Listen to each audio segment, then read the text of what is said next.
Between daylight and darkness, when the lights begin to lower, there comes a pause in the day's occupation known as the cocktail hour.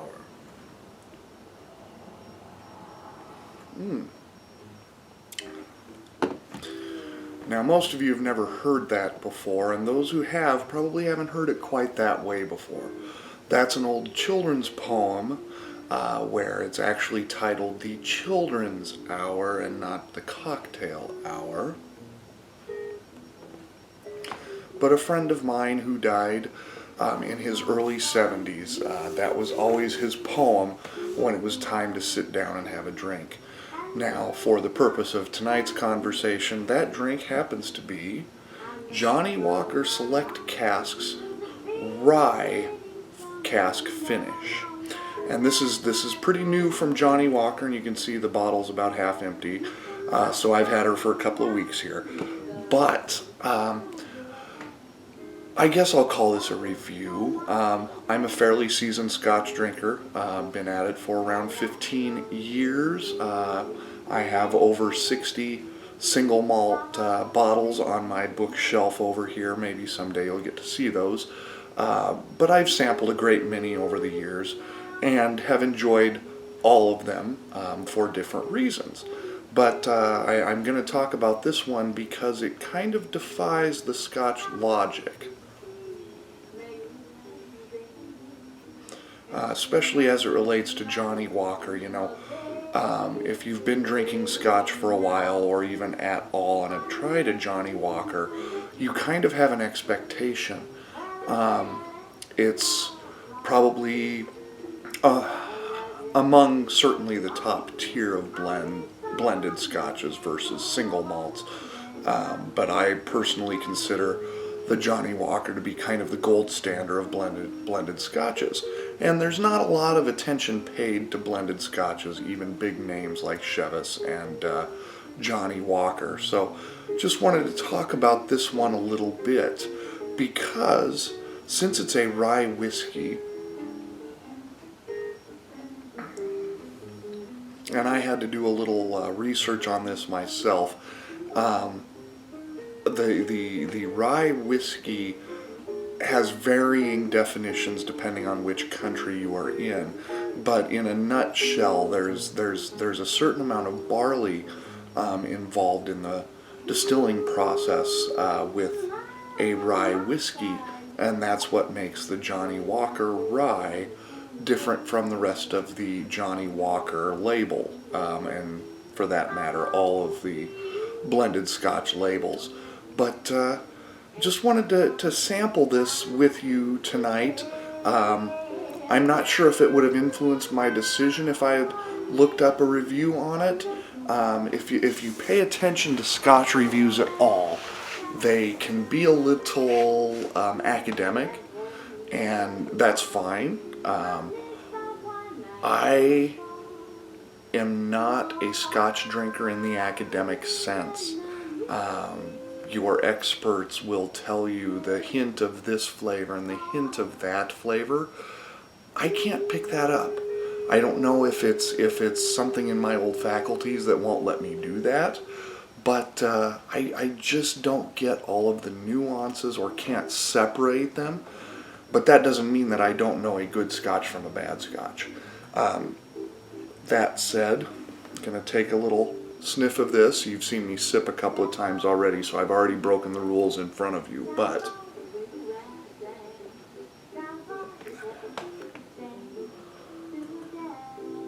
it doesn't have the same nose to it that a normal or average Scotch would have. There's something to it almost peppery, and it smells maybe a little fresher. If you think of it in musical terms, where let's call your average Scotch has a little more bass tones to it, this one has a little more treble. So I know that's language not commonly associated with alcohol, But if I could rate it on a scale, that's kind of, this has that lighter side, even with the peppery kind of overtone to it. And you pick up some of the butterscotchy nose, but not a lot. Not a bad thing, not a good thing, just a different thing. So we're going to sip it again.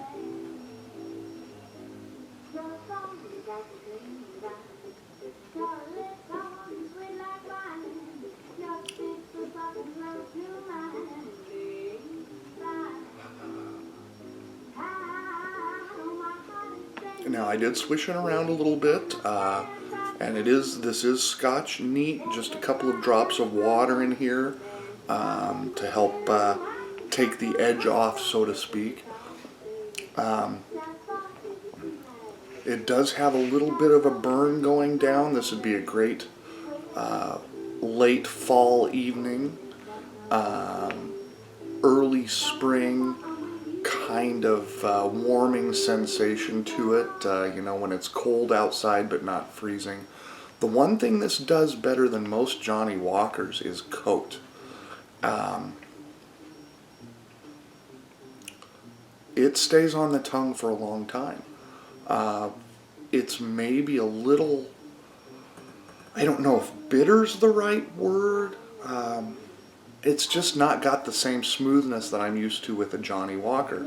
Again, not a good thing, not a bad thing, but just something I wish I would have known when I purchased it. I don't have pockets full of money, and this is a $40 to $45 bottle of Scotch for a $7.50. So, you know, it's not expensive, but it's also not cheap. And for somebody who doesn't explore a lot of expensive scotches because I can't afford to, or at least not frequently, you know, it's a little bit adventuresome. If you're used to Scotch and not familiar with rye whiskeys, you may want to stay away from this unless you've got some money to burn. And again, I'm not a critic. I'm not saying it's good or bad. It's just different. And for me, I still prefer, I think, Johnny Red to this. And Johnny Red, if you aren't familiar, is around $20 to $25 a bottle, so almost half the price. But the Johnny Red just seems to be a more pleasing, a little more fruity, a little more Scotch based versus the rye base. That said, still not bad. If you've tried most of the blends out there or the lower end single malts in your little board, give this a shot. You can't lose. But if you're just looking for something, maybe a different blend or something you've not had before, maybe stay away from this one initially. I think there's probably other blends out there or other lower end single malts that you would prefer over this. That's just my opinion. Again, I'm not a critic. I am not a paid personality. I'm just a guy who likes to sit back and have a cocktail. That ends the review, but I'm going to continue to chat for a little while. If you just want to hang out, I am going to refresh the pipe here and have a little bit more Scotch and enjoy the jazz. Hopefully that's coming over the mic for you. So listen for a few seconds and sit back and enjoy.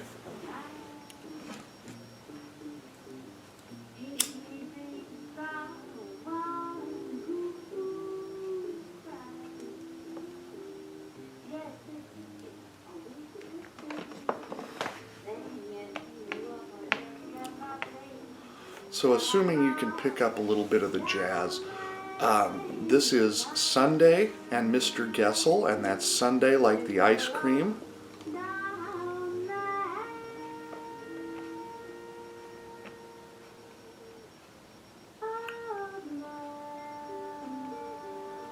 And Mr. Gessel.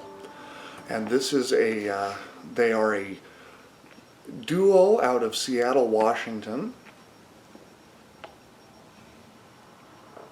and they just passed through my little city of Fremont last night. I am the manager of the local opera house, and these two performed.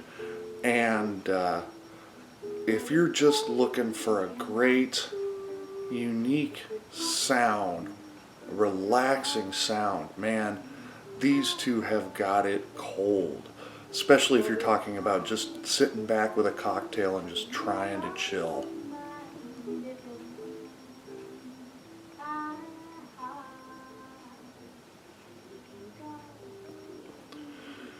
And they do some of their own music. It's all their own music. They write their own arrangements. They also write their own songs and lyrics, and they do jazz like nobody I've ever heard. And I'm a little bit seasoned with the jazz scene. I know my old standards at the very least, and there's just something about these two that's a bunch of fun. But here we are on a late Friday night.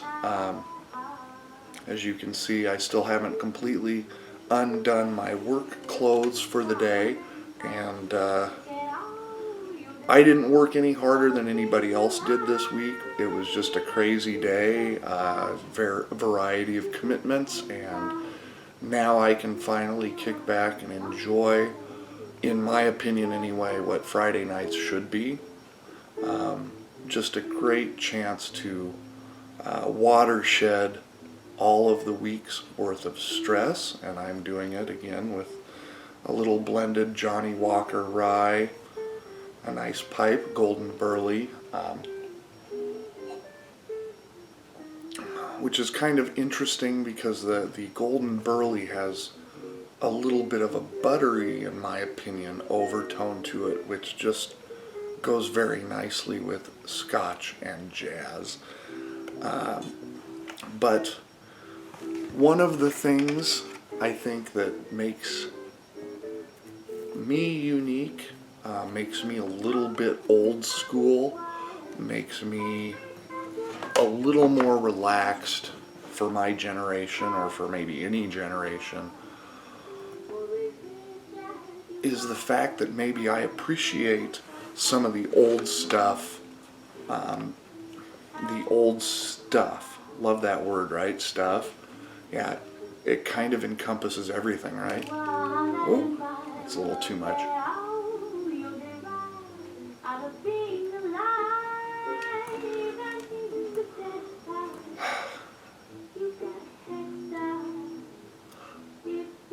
If you are among the very young at heart. And that was actually quite accidental. I didn't really even know that was coming. It just worked out that way. But I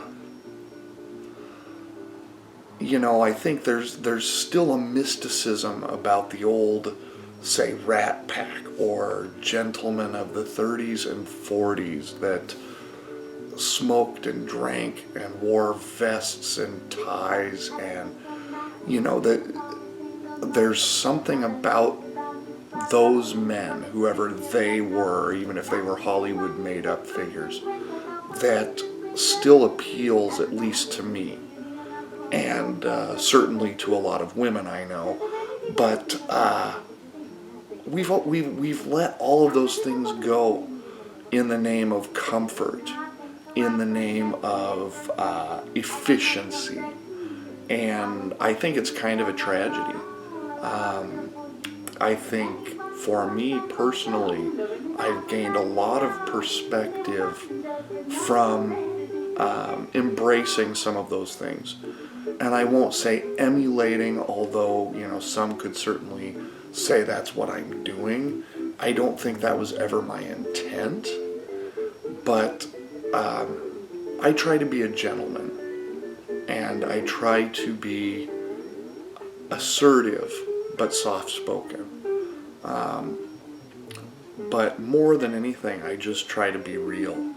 And along with that, for me anyway, comes embracing and enjoying a fine drink. not pounding beers, not guzzling Scotch and water, although I did do that for a period too. But I think just embracing adulthood, if that makes sense. You know, we're into the era where adulting is hard, and adulting is hard, but I think we make it harder than it needs to be. I know I do.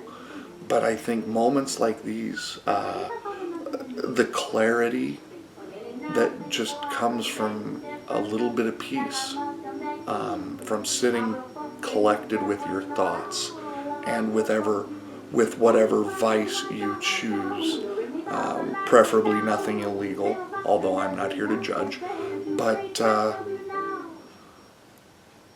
these things have a calming effect, especially for me when coupled with a little bit of music.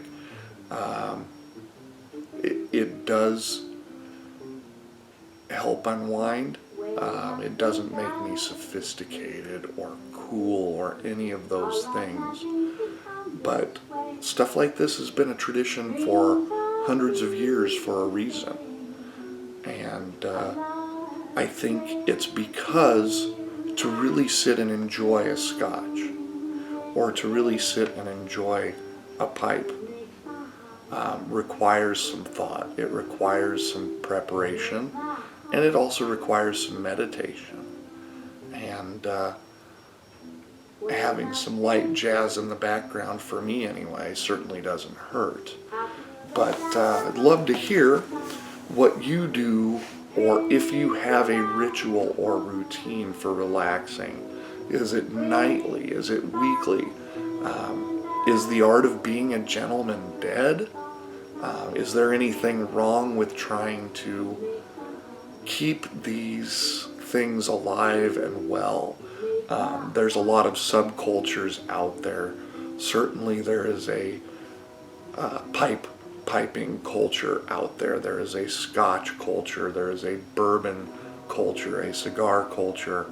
Although I can say I personally can't do cigars. They make me nauseous. It's just my thing. I can't do it, but a pipe, man. You want to just sit and chill and be with your thoughts. This is a great way to do it. Hope you're all having a great day, great weekend, great evening. Chill out. Look forward to more Scotch reviews in the future. If you stuck with me this long, I'm glad you did. Hope you enjoyed a nice cocktail or pipe, or maybe just some relaxation, but hope to see you again soon. If you enjoyed this, you can subscribe to my channel. Please feel free to check out some of the other playlists, such as Cocktails and Dreams with my friend Stacy. We are very much the same, but yet oh so different, and we have a lot of fun with it. Or check out my website at the39project.com, and that's the number 3 number 9project.com. Thanks, and have a great night.